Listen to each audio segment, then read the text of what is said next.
You're scrolling through your feed when you come across a brutally honest post. If I could go back, I wouldn't have kids. Wait, what?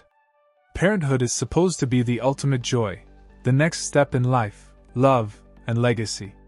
So how could someone regret it? We searched Reddit, Kora, YouTube comments, and real-world polls to find out. Do people actually regret having children? Or is this just internet shock value? The answer is more complicated and more emotional than you might think. Let's dive into the internet's verdict. The expectation is universal. You fall in love, get married, have kids, and your life becomes richer, fuller, and more meaningful. Movies, ads, and even casual conversation make it feel like having children is the obvious choice, and the happiest one. But online, many people share a different side. Late nights, financial stress, lost identity, crumbling relationships. Some even say they feel trapped, that their lives aren't their own anymore. And worst of all, you can't take it back. This isn't about hating your kids, it's about being honest about the cost of parenting. One of the most eye-opening communities is r/Regretful Parents, a subreddit where parents share the hard truths they can't say out loud. A user wrote, "Sometimes I am in shock about how much I have destroyed my life and my future. It's been 9 years and I still regret not having an abortion. Sometimes I cry because I feel so trapped in this hell. I tell myself that I am halfway through just 9 more years to go. It feels like I am counting down prison time. One that I made when I was dumb and young. It scares me that the government is encouraging women to have babies. The abuse number are going to go through the roof. You can't work, live, date, sleep. I can't even live myself because she would be left alone. I had a decent life, a job, hobbies, and now I have bills, a mess, and someone else's emotions to deal with for the rest of my life." Another user said, "This just isn't what I thought I was signing up for. The amount of time, effort, and energy I've put into parenting her versus the amount of progress we've made over the years, the math doesn't add up. I'm exhausted." Her terrible twos started when she was 18 months old. She drew on the walls, broke everything, had massive meltdowns, wouldn't eat, and wouldn't sleep. It just continued with rewards, incentives, natural consequences, punishments, talking, suggesting alternatives, getting a diagnosis, doing OT, trying meds.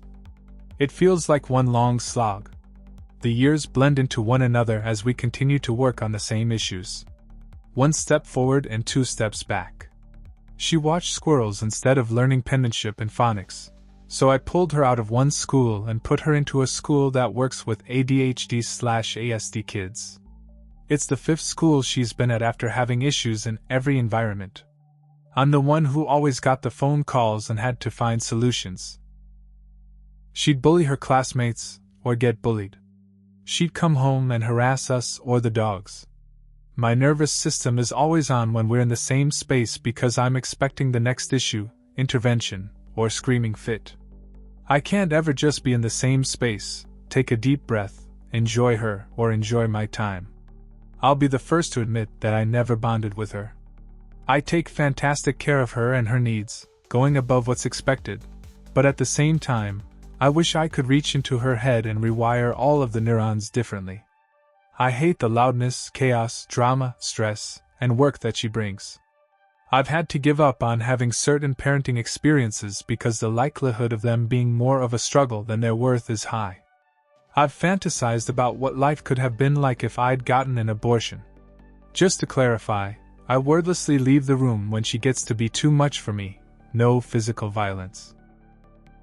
I imagine walking out of the house and just aimlessly walking away from it, away from her.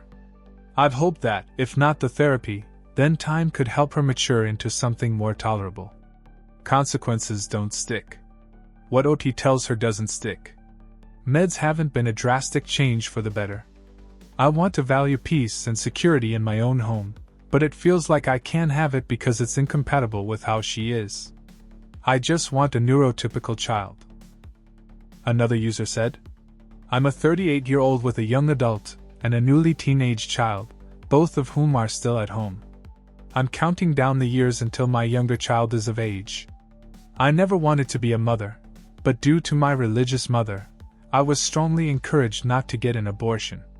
I regret it every day. I swallow how I feel and give my very best to them, and we do have a decent relationship, but I'm just so miserable.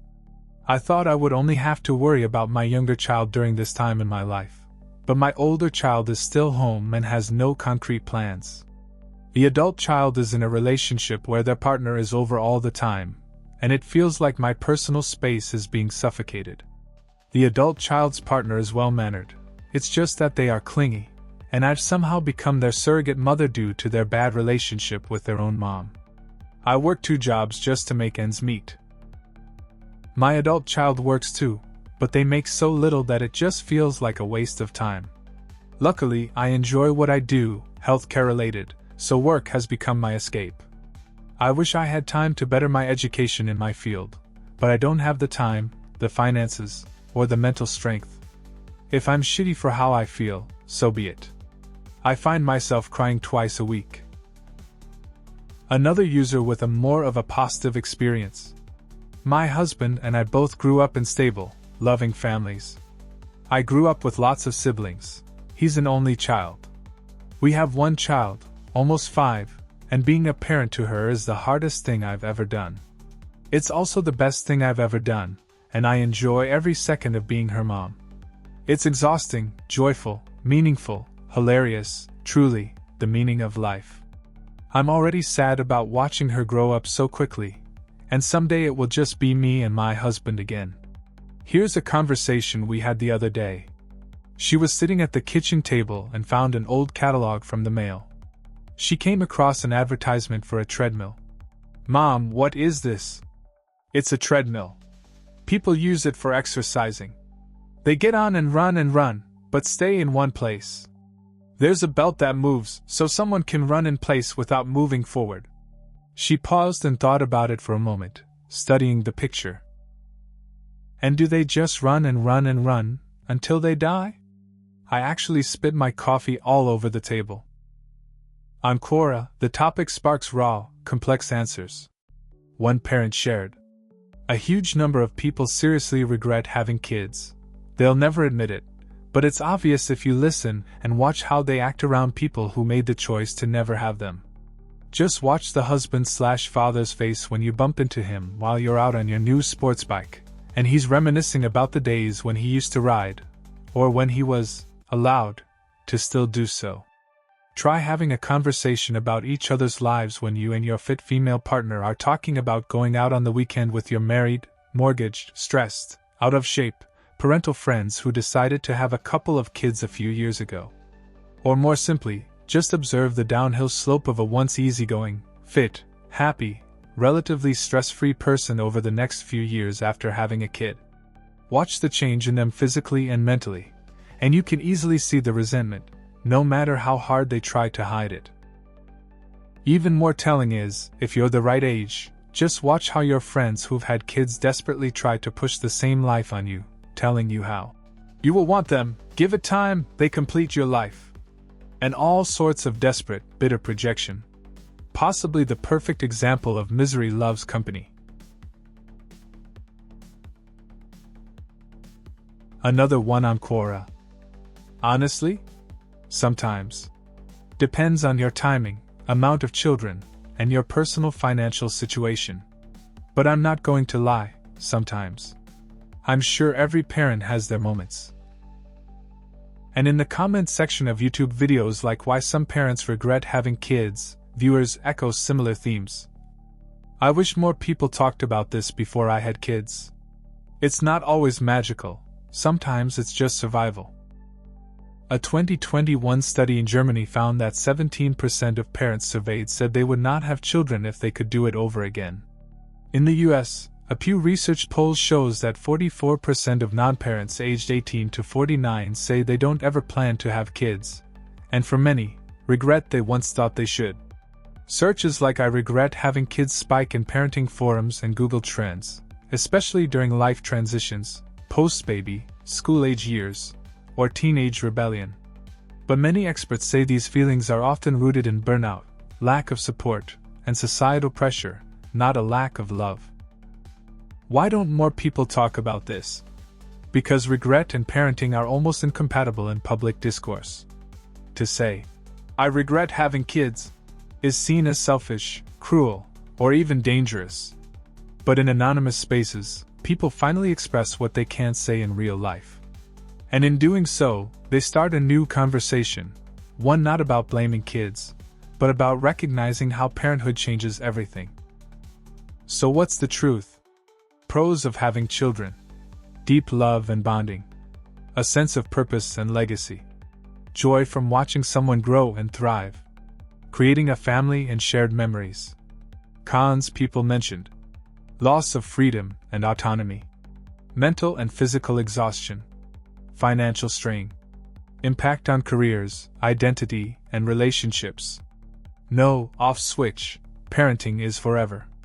So, do people really regret having kids? Here's the internet's verdict. Yes, some do. And that doesn't make them monsters. It makes them honest, tired, complex human beings. But many others say, despite the hardship, they wouldn't trade it for anything. It's not a fairy tale. It's not a nightmare.